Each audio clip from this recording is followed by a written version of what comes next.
Okay, hello students, welcome to Bio Advisor classes. My name is Pradeep Kumar.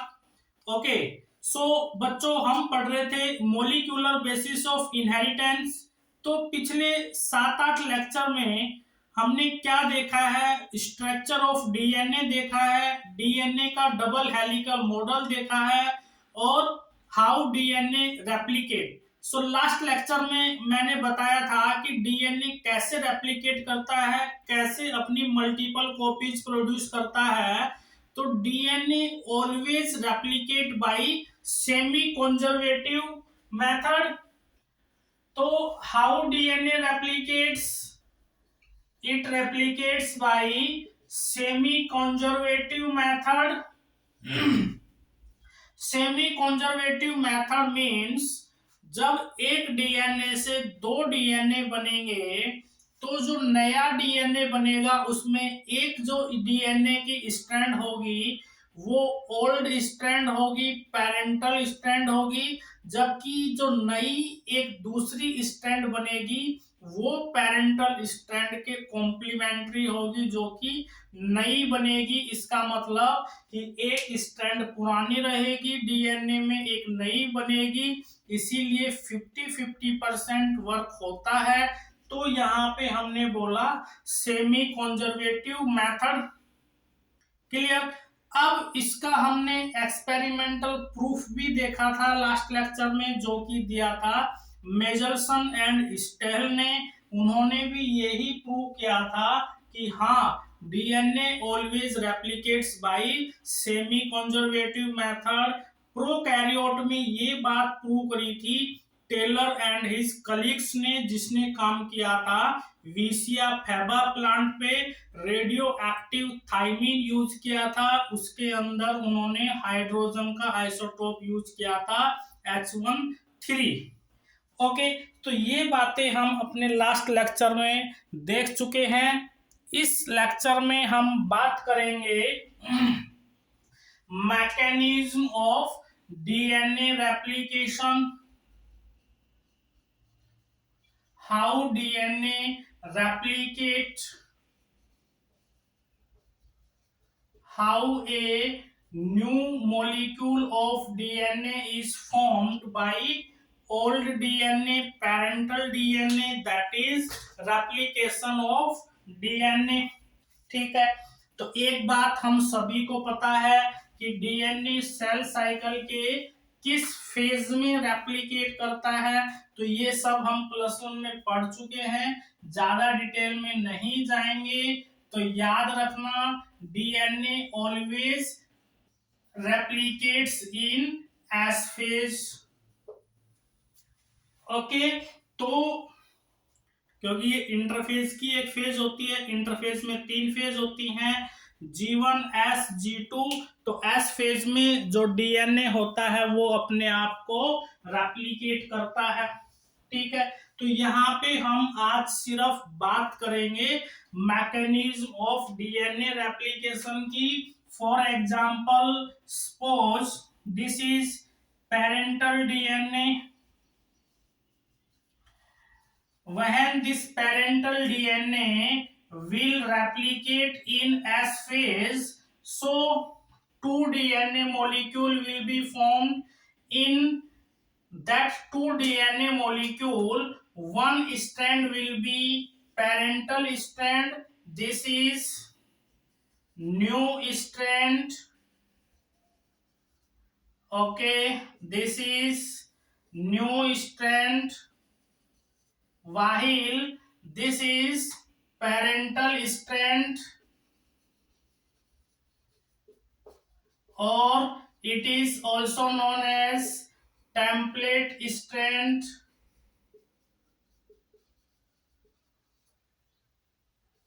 This is also template strand and parental strand। इसका मतलब क्या कि जो DNA बनेगा, नया DNA molecule बनेगा, उसमें एक तो पुराने वाली स्ट्रैंड रहेगी, दूसरी उसके कॉम्प्लीमेंट्री बनेगी। क्लियर? ये सब हमें पता है, हमने मेजरसन एंड स्टेल के एक्सपेरिमेंट में भी ये बातें डिस्कस करी थी। आज हम देखेंगे सिर्फ mechanism of DNA replication. Okay बच्चों, तो सबसे पहले हम बात करते हैं, स्टेप बाय स्टेप हम बात करेंगे, क्योंकि ये जो क्वेश्चन है रेप्लिकेशन ऑफ डीएनए, भैया यहाँ से नीट एग्जाम में भी क्वेश्चन आते हैं, यहाँ से बोर्ड में भी ये 5 नंबर में पूछा जाता है। तो हम इसको स्टेप बाय स्टेप बात करेंगे, ठीक है। तो what is will be the first step of replication of DNA? So first step of replication of DNA will be Ori point. Ori point means the point from where replication starts. Ori point, or it is also known as origin of replication. Clear? So what we can say that, because DNA is very high energy consuming process, we can say that replication of DNA is a very high energy consuming process. अगर DNA को replicate करना है तो हमें बहुत ज्यादा energy खर्च करनी पड़ेगी। इसके लिए क्या करते हैं हम, कि अगर हम बात करें यूकैरियोट के अंदर, तो सबसे पहले हम समझते हैं व्हाट इज ओरी point. What is the meaning of ओरी पॉइंट? ओरी पॉइंट इज ए साइट और place in DNA at which replication of DNA starts। ठीक है, अगर इस replication, during replication of DNA, और इस ओरी पॉइंट को अगर हम इलेक्ट्रॉन माइक्रोस्कोप में देखेंगे तो ये कैसे दिखेगी? ये हमें ऐसे दिखती है जैसे ओपन आई, जो हमारी आंख होती है ओपन आई। तो इसके लिए हम एक और वर्ड यूज करते हैं, रेप्लिकॉन। तो ori point is also known as replicon. ठीक है, तो याद रखना बच्चों कि डीएनए ऐसे ही रैंडमली कहीं से भी रेप्लिकेशन स्टार्ट नहीं करेगा। There are some fixed place, some fixed site और inside DNA from where replication of DNA will start. That point और that site is known as ori point. Clear? So अब हम बात करते हैं प्रोकैरियोट के अंदर। जो प्रोकैरियोटिक ऑर्गेनिज्म होते हैं, फॉर एग्जांपल बैक्टीरिया। बैक्टीरिया में क्या होता है कि सिंगल मॉलिक्यूल ऑफ डीएनए होता है और डबल स्ट्रैंडेड होता है और सर्कुलर होता है, ये हमें पता है। तो याद रखना बच्चों, प्रोकैरियोट के अंदर ओनली सिंगल ओरी पॉइंट फाउंड। तो जो प्रोकैरियोट होता है उसके अंदर हमें सिर्फ एक ही ओरी पॉइंट मिलता है, जबकि अगर हम बात करें यूकैरियोट्स के अंदर, तो यूकैरियोट्स में मोर देन वन ओरी पॉइंट होता है, मतलब मल्टीपल ओरी पॉइंट होते हैं। Very important question asked in exam. ठीक है, अब प्रोकैरियोट में सिंगल ओरी पॉइंट होता है, इसका मतलब क्या, जो प्रोकैरियोट का डीएनए रेप्लिकेट करेगा तो वो through out the complete length करेगा। जबकि हम बात करें अपने डीएनए की, यूकैरियोट के डीएनए की, तो वो भैया मल्टीपल ओरी पॉइंट होते हैं, तो वहां पे जो डीएनए रेप्लिकेट करेगा वो थोड़ा फ्रेगमेंट में करेगा। जैसे हम एग्जांपल लेके चलते हैं, जो ये नए रोड्स बनते हैं, हाईवे बनते हैं, तो वहां पे क्या होता है कि वो अलग अलग जगह पे उनका काम चल रहा होता है। जब गवर्नमेंट रोड बनाती है, सड़क बनाती है, तो टुकड़ों में बनाती है, वो फ्रेगमेंट्स में बनाती है, अलग अलग जगह पे उनके काम चल रहे होते हैं, लास्ट में जाके वो उसको ज्वाइन कर देते हैं। ऐसा ही डीएनए में होता है अपने अंदर यूकैरियोट्स के अंदर जब डीएनए रेप्लिकेट करेगा तो वहां पे वो अलग अलग टुकड़ों में, अलग अलग फ्रेगमेंट में रेप्लिकेट करता है। क्योंकि अपने अंदर तो बहुत सारे डीएनए के मॉलिक्यूल होते हैं, ठीक है। और वैसे भी अगर अपन बात करें तो अपने अंदर यूकैरियोट्स के अंदर जो डीएनए रेप्लिकेट करता है वो कंप्लीट डीएनए एक साथ रेप्लिकेट नहीं करता। क्यों? क्योंकि replication of DNA is a very high energy consuming process. तो एक साथ इतनी एनर्जी एटीपी प्रोवाइड करना पॉसिबल नहीं होता, इसलिए डीएनए फ्रैगमेंट्स में रेप्लिकेट करता है, ठीक है। समझ में आ गई बात? तो भैया हमारे लिए सबसे फर्स्ट और इम्पोर्टेंट स्टेप जो होगा ड्यूरिंग रेप्लिकेशन ऑफ डीएनए वो होगा ओरी पॉइंट। विदाउट ओरी point replication of DNA is not possible.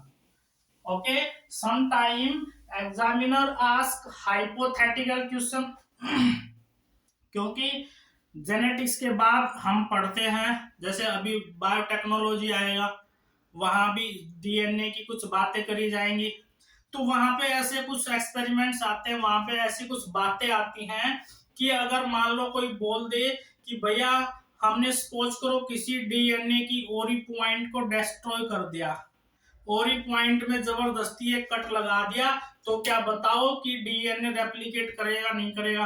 अरे भैया जब ओरी पॉइंट को डिस्ट्रॉय कर दिया आपने तो डीएनए कहां से रेप्लिकेट करेगा? नहीं करेगा। इसलिए ओरी पॉइंट को हमें एज इट इज संभाल के रखना पड़ता है, ठीक है। तो विदाउट ओरी point replication of DNA is not possible. Second step जो हमारे पास आता है वो आता है एक्टिवेशन ऑफ न्यूक्लियोटाइड्स। क्योंकि हमें पता है कि जो डीएनए है वो बहुत, क्या पता है हमें कि एक बात हम सभी जानते हैं कि replication of DNA is a very high energy consuming process. That's why we can call it is a endothermic process. Replication of DNA is endothermic process. endothermic process में क्या होता है? एनर्जी यूटिलाइज होती है, लाइक हम photosynthesis में पढ़ते हैं, फोटोसिंथेसिस भी एक एंडोथर्मिक रिएक्शन है। ऐसे ही हम रेप्लिकेशन ऑफ डीएनए को भी एक एंडोथर्मिक प्रोसेस बोल सकते हैं। अब हमें पता है भैया कि इतनी सारी एनर्जी आएगी कहां से, कैसे हम डीएनए को एटीपी प्रोवाइड करेंगे? तो उसके लिए एक बहुत ही सिंपल सा आसान सा काम हम करते हैं। क्या करते हैं? वो हम करेंगे एक्टिवेशन ऑफ न्यूक्लियोटाइड्स। तो हमें पता है जब डीएनए की नई स्ट्रैंड बनेगी तो हमें कुछ नए न्यूक्लियोटाइड्स की जरूरत पड़ेगी, लेकिन जो साइटोप्लाज्म में जो न्यूक्लियोटाइड्स पड़े होते हैं वो इनएक्टिवेटेड फॉर्म में मिलते हैं, ठीक है। तो पहले हमें उन न्यूक्लियोटाइड को एक्टिवेट करना पड़ेगा। एक्टिवेट करना पड़ेगा का मतलब क्या होता है कि न्यूक्लियोटाइड्स बाइंड विद एटीपी। सभी न्यूक्लियोटाइड्स को जो डीएनए बनाने में काम करेंगे उनको हम एटीपी से बाइंड करवा देंगे। जैसे ही वो एटीपी से बाइंड करेंगे तो वो एक्टिवेटेड हो जाएंगे, वो चार्ज्ड हो जाएंगे। कैसे? बात करते हैं हम। फर्स्ट हमारे पास आता है nucleotide deoxy adenosine monophosphate, deoxyguanosine monophosphate, deoxycytidine monophosphate, deoxythymidine monophosphate. इन सभी को हम बाइंड करवा देंगे एटीपी से in the presence of enzyme phosphorylase. Clear बच्चों? मतलब ये सारे के सारे हमारे पास इनएक्टिवेटेड न्यूक्लियोटाइड है, इन सभी को हम एटीपी से बाइंड करवा देंगे। तो एटीपी से बाइंड करने के बाद हमारे पास क्या बनेगा? Deoxy adenosine triphosphate. Deoxyguanosine triphosphate, deoxycytidine triphosphate, deoxythymidine triphosphate. अब ये सारे के सारे न्यूक्लियोटाइड हमारे पास आ जाएंगे एक्टिवेटेड न्यूक्लियोटाइड। क्लियर? ओके। तो बच्चों ये हमारे पास आ गए सारे के सारे एक्टिवेटेड न्यूक्लियोटाइड। अब ये जो एक्टिवेटेड न्यूक्लियोटाइड्स हैं ये ही डीएनए की जो एक नई स्ट्रैंड बनेगी, कॉम्प्लीमेंट्री स्ट्रैंड बनेगी, वो बनाने में हेल्प करेंगे। और साथ में ये न्यूक्लियोटाइड डीएनए रेप्लिकेशन में एनर्जी भी प्रोवाइड करेंगे। ठीक है, क्योंकि इनके पास दो एक्स्ट्रा इन फॉस्फेट ग्रुप हैं, वो दो एक्स्ट्रा फॉस्फेट ग्रुप ये रिलीज करेंगे और साथ में जो एनर्जी निकलेगी उसको डीएनए अपने रेप्लिकेशन में यूटिलाइज करेगा। ठीक है, तो यहाँ पे एक लाइन और लिखी हुई है एनसीईआरटी बुक की अगर बात करें तो एनसीईआरटी बुक में लिखा हुआ है कि ये जो एक्टिवेटेड न्यूक्लियोटाइड्स हैं जिनको हम किस नाम से जानते हैं, deoxyribo nucleoside triphosphate. Okay, these are activated nucleotide. So these activated nucleotide show dual purpose. ये जो हमने न्यूक्लियोटाइड को एक्टिवेट किया है इसके पीछे दो मेन कारण है, दो पर्पस है। क्या पर्पस है? ये क्वेश्चन एग्जाम में भी पूछा जाता है। What are the dual purpose of nucleoside, deoxyribose nucleoside के डुअल पर्पस क्या है भैया? एक पर्पस तो हो जाएगा कि they help in formation of a new strand of DNA. Second purpose क्या हो जाएगा कि they also provide energy during replication of DNA. So these are dual purpose of nucleotides. Clear?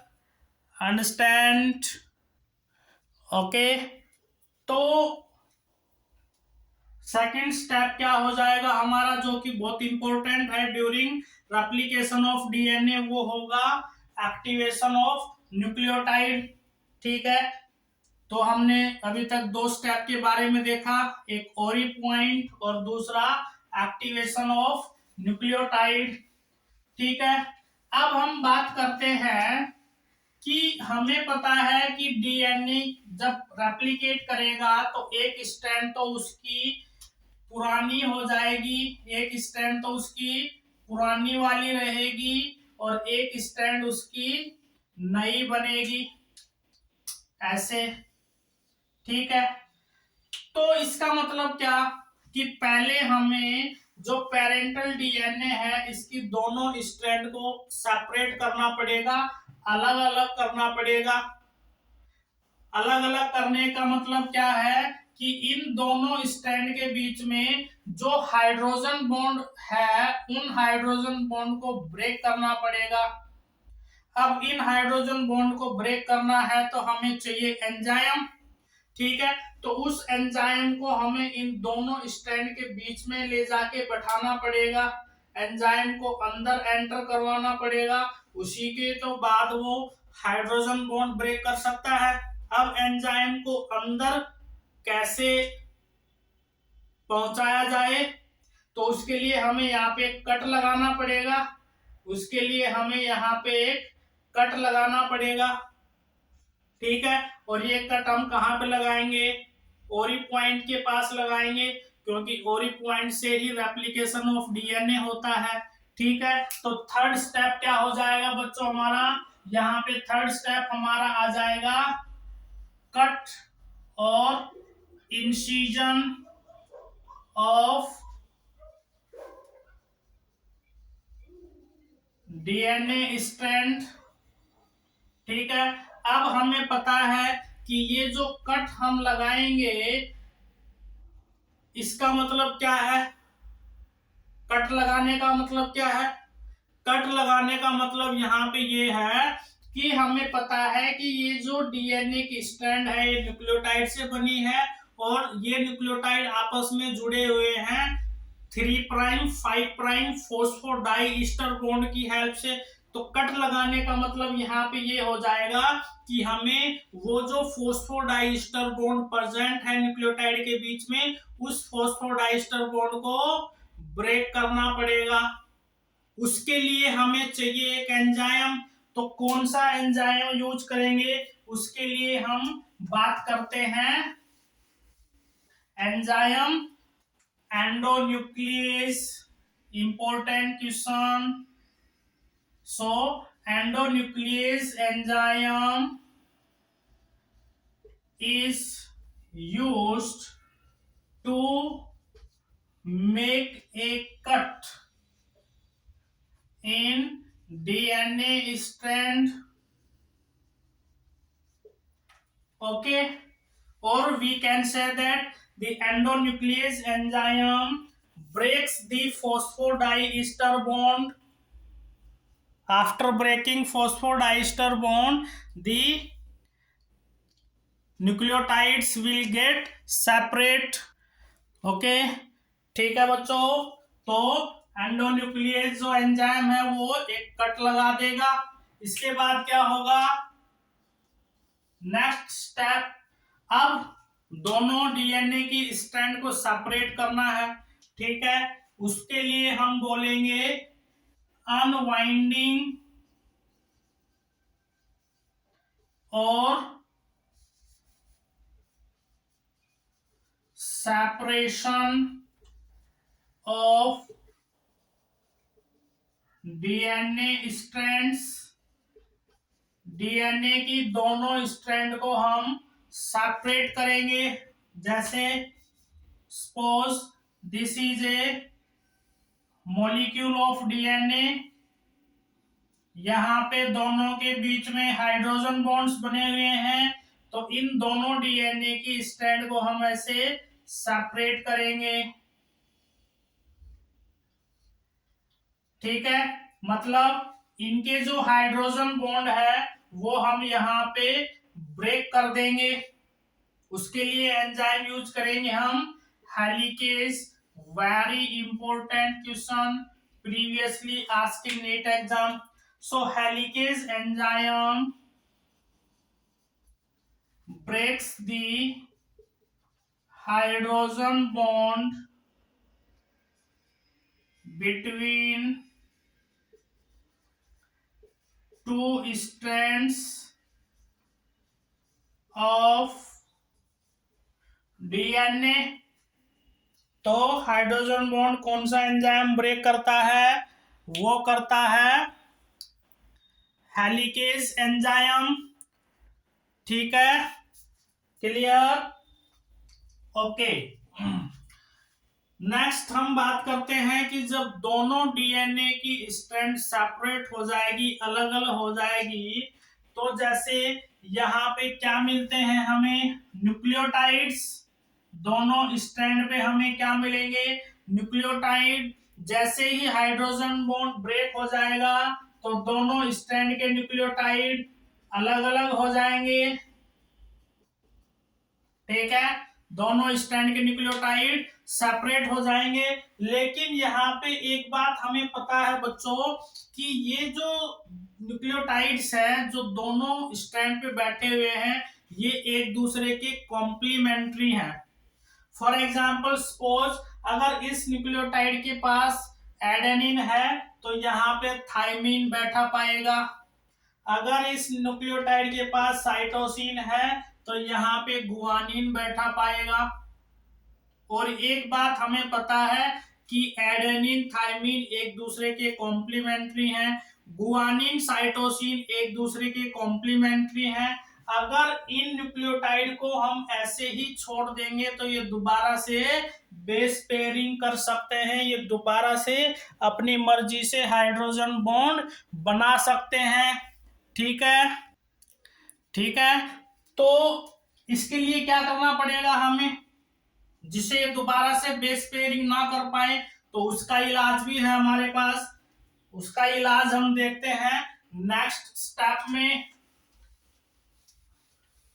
तो हमारे पास नेक्स्ट स्टेप जो हो जाएगा, फिफ्थ स्टेप, उसको हम बोलेंगे, नेक्स्ट स्टेप जो हो जाएगा उसको हम बोलेंगे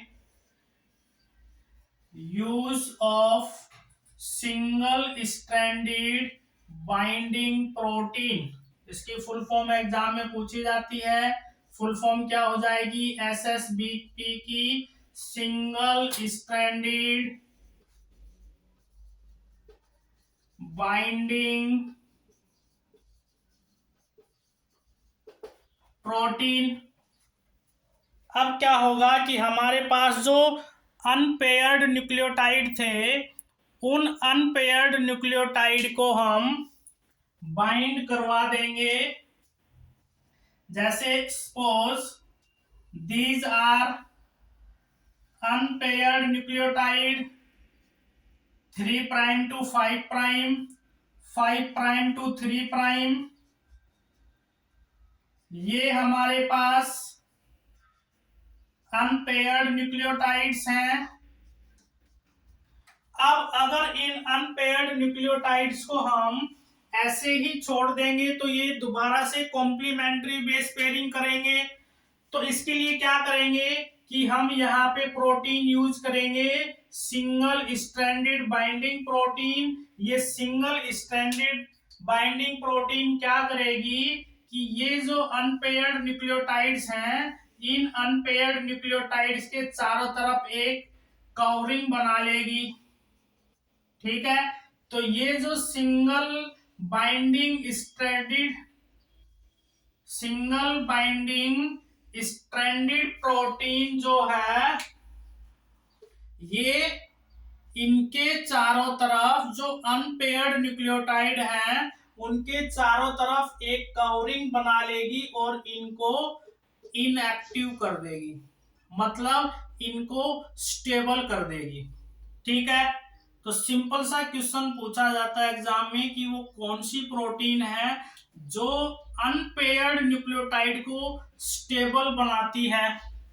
तो अनपेयर्ड न्यूक्लियोटाइड को स्टेबल बनाने वाली प्रोटीन को हम बोलेंगे SSBP। ओके, तो अब दोनों जो सेपरेटेड स्ट्रैंड है डीएनए की, ये स्टेबल हो गई। ठीक है, अब हमारा काम इजी हो गया।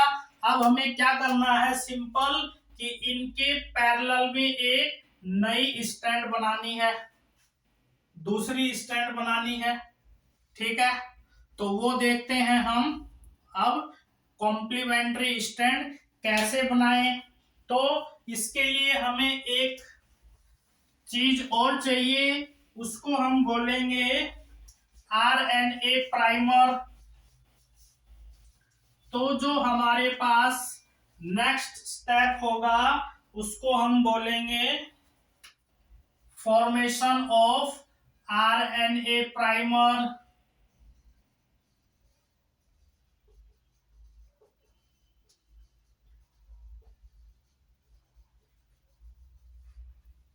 What is the meaning of RNA primer? RNA primer क्या है, तो it is nothing, it is a short segment of RNA।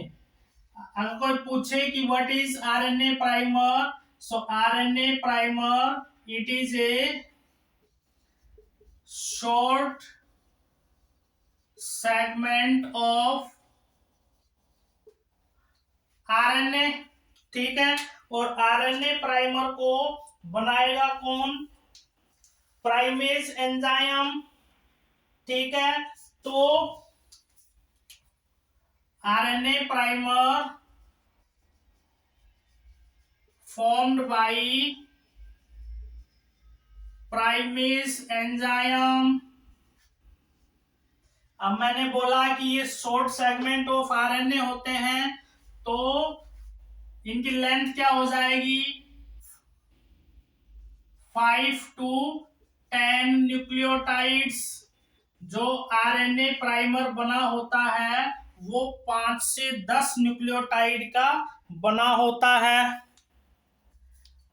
ठीक है, ओके बच्चों, तो आरएनए प्राइमर हमारे पास एक शॉर्ट सेगमेंट ऑफ आरएनए होता है जो 5 से 10 न्यूक्लियोटाइड्स का बना होता है। इसको बनाने वाले एंजाइम का नाम होता है प्राइमेज एंजाइम। अब कोई और एक इंपॉर्टेंट बात यहाँ पे एग्जाम में क्वेश्चन पूछा जाता है कि RNA primer always bind at 3' end of DNA strand। जो आरएनए प्राइमर होता है वो 3' एंड पे बाइंड करता है। ठीक है, तो ये था आरएनए प्राइमर के बारे में। अब आरएनए प्राइमर का काम क्या होता है वो हम बात करेंगे नेक्स्ट स्टेप में। तो ये जो आरएनए प्राइमर है, जो दो डीएनए की स्ट्रैंड को जिसको हमने सेपरेट किया था पहले, उन पे आरएनए प्राइमर बाइंड करेगा, 3' एंड पे बाइंड करेगा। तो नेक्स्ट स्टेप हमारा क्या हो जाएगा,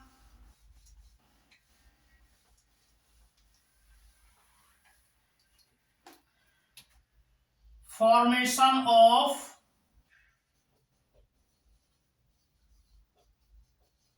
न्यू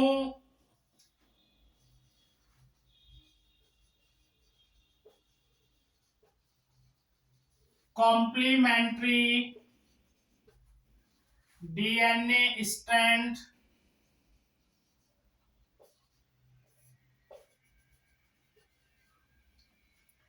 अब मेन एंजाइम जो काम करेगा यहाँ पे वो होगा DNA polymerase. DNA polymerase enzyme बनाएगा डीएनए की नई स्ट्रैंड को। अब डीएनए पॉलीमरेज की अगर हम बात करें तो याद रखना, हमेशा क्वेश्चन पूछा जाता है कि what is the working direction of DNA polymerase. तो डीएनए पॉलीमरेज हमेशा काम करता है 5' to 3'। इसका मतलब क्या कि जब ये 5' to 3' काम करेगा तो याद रखना डीएनए पॉलीमरेज भी बाइंड करेगा 3' एंड ऑफ डीएनए स्ट्रैंड। तो डीएनए पॉलीमरेज भी बाइंड करेगा at 3' end of DNA strand. ठीक है, क्लियर। अब दूसरी बात, जो डीएनए पॉलीमरेज है वो एक ब्लाइंड पर्सन की तरह है। डीएनए पॉलीमरेज एक अंधे आदमी की तरह है कि हमें पता है कि अंधा जो आदमी होता है उसको सब कुछ नॉलेज होती है, लेकिन उसको जहां जाना होता है वहां उसको ये बताना पड़ेगा कि जो जहां उसको जाना है वो इस डायरेक्शन में है, मतलब कि अंधे आदमी को डायरेक्शन बतानी पड़ती है। ठीक है, तो ऐसे ही जो डीएनए पॉलीमरेज है इसको भी डायरेक्शन बतानी पड़ेगी कि इधर काम करना है, इधर मूवमेंट करनी है। तो वो डायरेक्शन कौन बताएगा डीएनए पॉलीमरेज को, तो डीएनए पॉलीमरेज को वो डायरेक्शन बताएगा आरएनए प्राइमर, क्योंकि DNA polymerase is a blind enzyme तो डीएनए पॉलीमरेज को गाइडेंस कौन प्रोवाइड करेगा? RNA primer. So RNA primer provide guidance to DNA polymerase.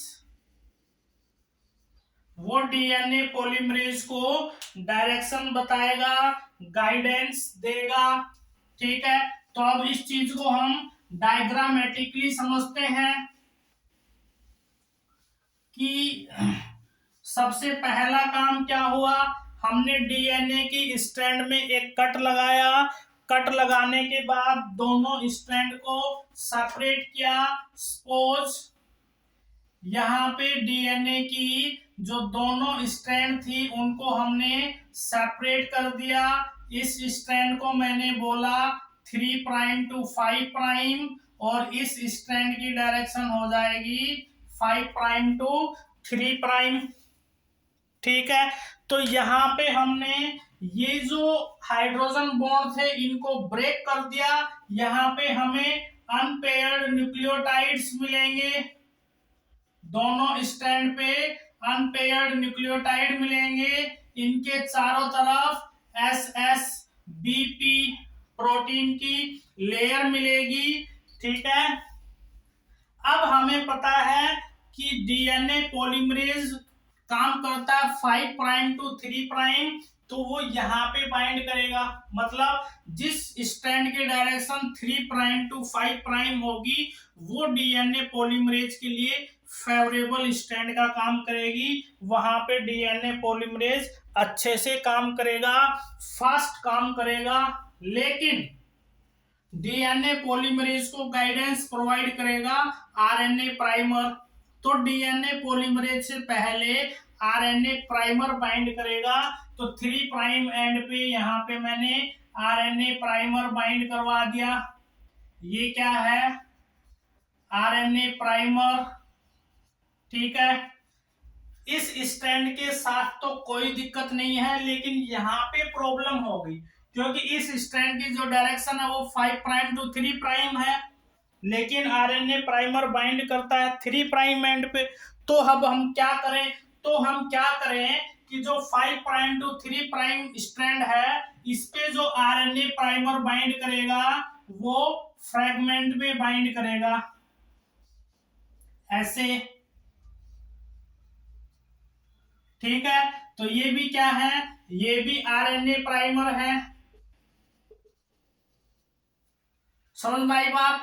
और इन आरएनए प्राइमर पे अब हम बैठा देंगे एंजाइम डीएनए पॉलीमरेज। तो ये हमारे पास क्या आ गया? DNA polymerase enzyme. अब क्या होगा कि अब आरएनए प्राइमर मूव करेगा, तो इस स्ट्रैंड पे आरएनए प्राइमर ऐसे मूव करेगा। जब आरएनए प्राइमर ऐसे मूव करेगा तो आरएनए प्राइमर के साथ साथ चलेगा डीएनए पॉलीमरेज।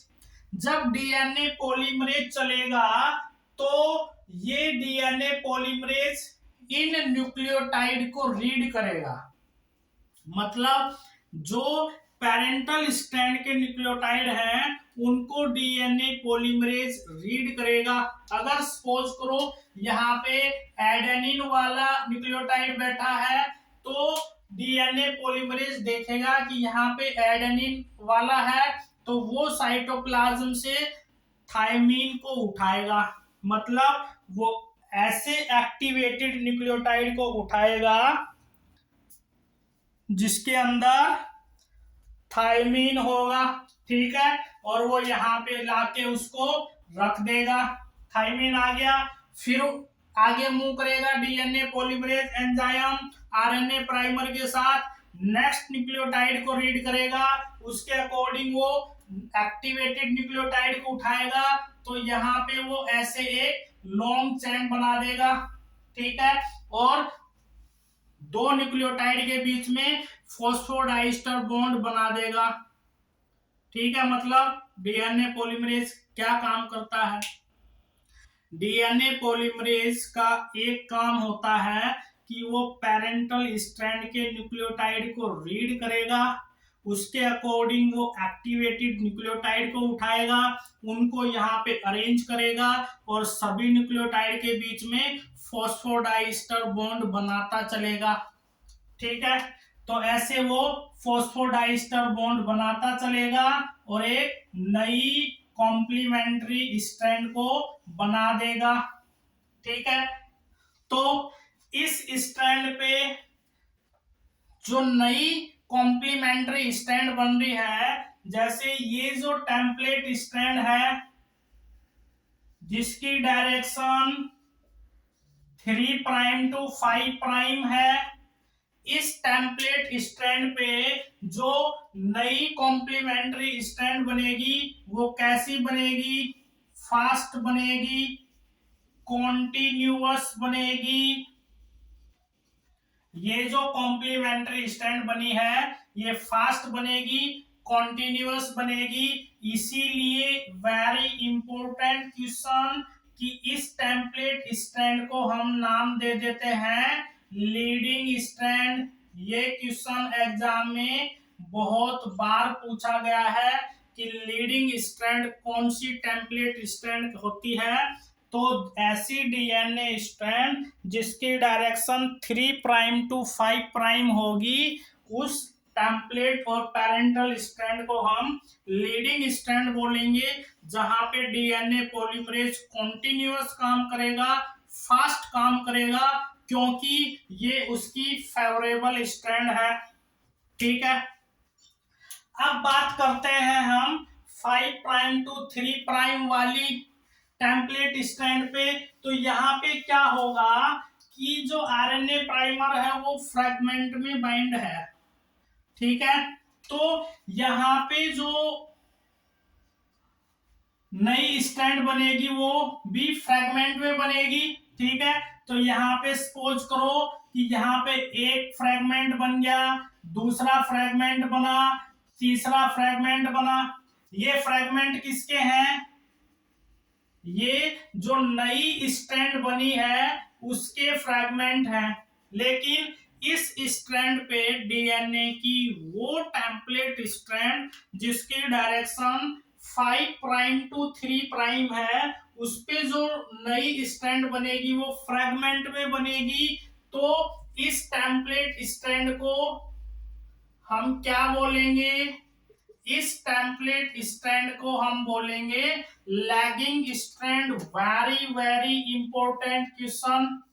मतलब ऐसी टेम्पलेट स्ट्रैंड जिसकी डायरेक्शन 5 प्राइम टू 3 प्राइम है, वहां पे जो न्यू कॉम्प्लीमेंट्री स्ट्रैंड बनेगी वो फ्रेगमेंट में बनेगी।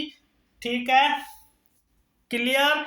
तो यहाँ पे जो फ्रेगमेंट बनेगी मतलब जो नई स्ट्रैंड बन रही है वो डिसकंटिन्यूअस बन रही है, वो डिसकंटिन्यूअस बनी है और यहाँ पे स्लो काम होगा, धीरे होगा, इसीलिए इसको लैगिंग स्ट्रैंड बोलते हैं।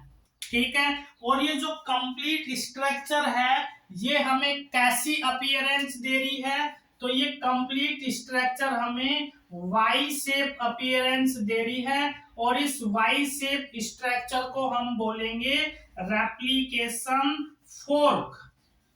Very very important question. आप कोई पूछे what is the meaning of replication fork, तो रेप्लिकेशन फोर्क यहाँ पे हो जाएगी the Y shape structure formed during replication of DNA is known as replication fork. Clear? Understand? अब नेक्स्ट इंपॉर्टेंट पॉइंट यहाँ पे, तो यहाँ पे ये जो फ्रेगमेंट बने हैं इन फ्रेगमेंट को हम बोलते हैं Okazaki fragment. Very important question ask in exam.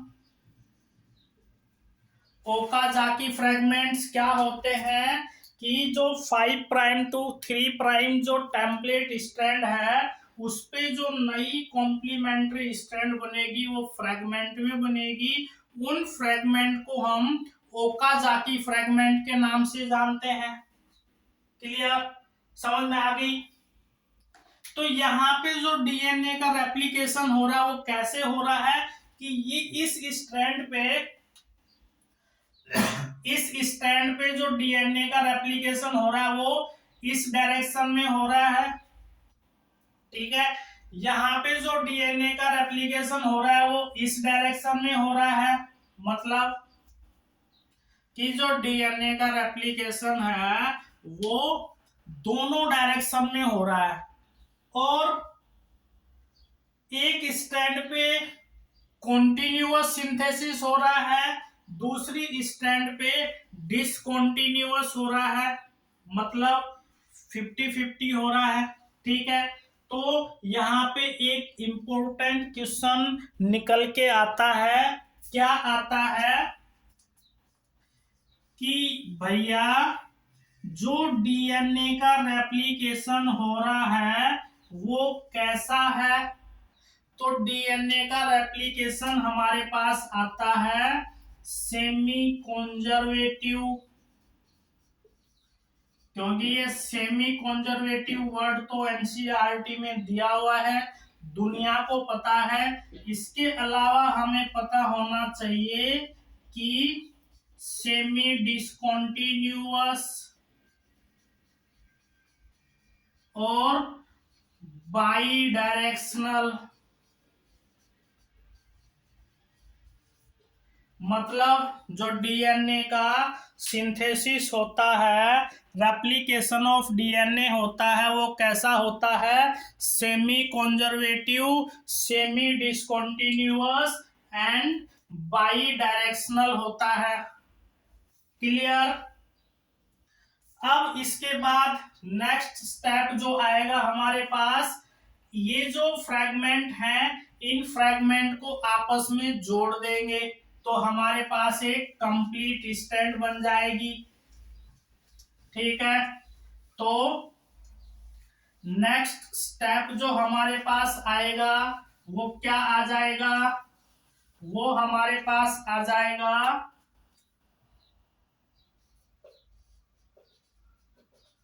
Joining of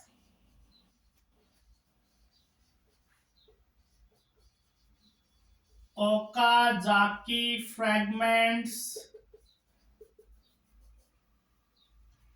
ठीक है, जो हमें फ्रैगमेंट मिले थे लैगिंग स्ट्रैंड पे, उन ओकाजाकी फ्रैगमेंट को आपस में ज्वाइन कर देंगे with the help of enzyme DNA ligase. ठीक है, जैसे फॉर एग्जांपल हमारे पास ये फ्रैगमेंट्स आए थे डीएनए के। ठीक है, इन फ्रैगमेंट को हम आपस में जोड़ देंगे और कंप्लीट स्ट्रैंड बनेगी। एंजाइम का नाम हो जाएगा डीएनए लाइगेज।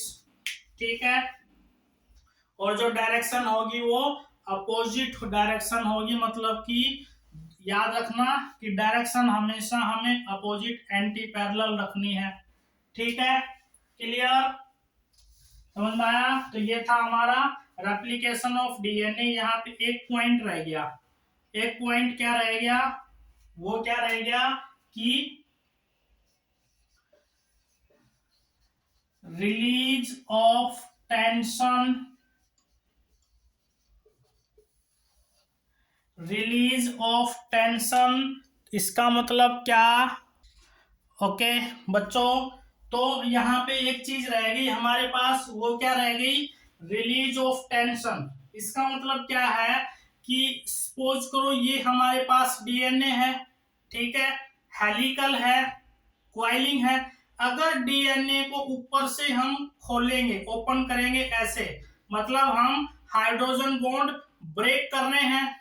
जब हम हाइड्रोजन बॉन्ड ब्रेक करेंगे तो इसके नीचे यहाँ पे क्वाइलिंग ज्यादा हो जाएगी, मतलब ये हाईली क्वाइल्ड हो जाएगा नीचे से, और एक टेंशन क्रिएट हो जाएगा। अगर हम इसको रेगुलरली ऐसे ओपन करते जाएंगे, हाइड्रोजन बॉन्ड ब्रेक करते जाएंगे, तो ये नीचे से ब्रेक हो जाएगा यहां से, ठीक है, ब्रेक हो सकता है। तो यहाँ पे जो टेंशन क्रिएट हुआ है उसको हमें नॉर्मल करना है। तो उसके लिए भी हम एंजाइम यूज करते हैं टोपोआइसोमरेज। इसका मतलब क्या कि जब हम डीएनए को ओपन करेंगे, हाइड्रोजन बॉन्ड ब्रेक करेंगे, तो हमारे पास क्या हो जाएगा, हमारे पास यहाँ पे कुछ ऐसी स्ट्रक्चर आ जाएगी, हाईली क्वाइल्ड है। यहाँ पे हम एंजाइम यूज करेंगे टोपोआइसोमरेज। तो एक कैसे कर देगा, इसको नॉर्मल कर देगा ऐसे, ठीक है। इस टोपोआइसोमरेज को ही हम डीएनए गायरेज के नाम से जानते हैं।